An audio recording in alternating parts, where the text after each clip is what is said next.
ప్రధానంగా ఇరిగేషన్ అంటే ఒక పాయింట్ వచ్చింది. బనకచెర్ల ఇష్యూలో అసలు ఎలాంటి చర్చ జరగలేదు అనేది ప్రభుత్వం, కేంద్ర ప్రభుత్వమే 2 రాష్ట్రాల ముఖ్యమంత్రులను కూర్చుండబెట్టి చర్చించింది. నిన్న చంద్రబాబు ఆగస్టు 15 రోజు మాట్లాడుతూ బనకచెర్ల కట్టి తీరుతాం, అది వృధా జలాలు, వరద జలాలు, వాటిని కట్టుకుంటే తప్పేందంటున్నారు. మనం అడ్డుకునే ప్రయత్నం తెలంగాణ ప్రభుత్వం చేస్తుంది.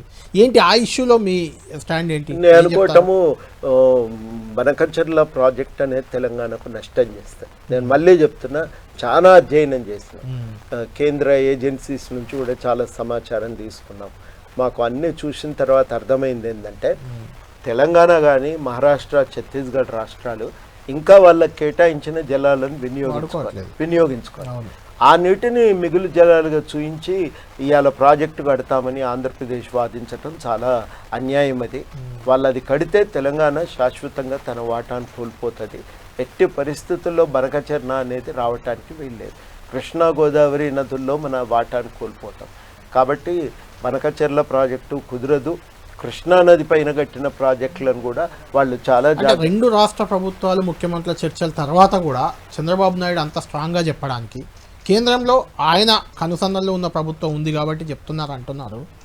అది ఆపగలుగుతామా? తెలంగాణ ప్రభుత్వం ఆపగలుగుతుందా? తెలంగాణ ప్రభుత్వం ఆపటానికి ప్రయత్నం చేయాలి. ఢిల్లీ ప్రభుత్వం బాధ్యత అవుతుంది. ఇక్కడ ఉన్న బీజేపీ నాయకుల బాధ్యత కూడా అవుతుంది.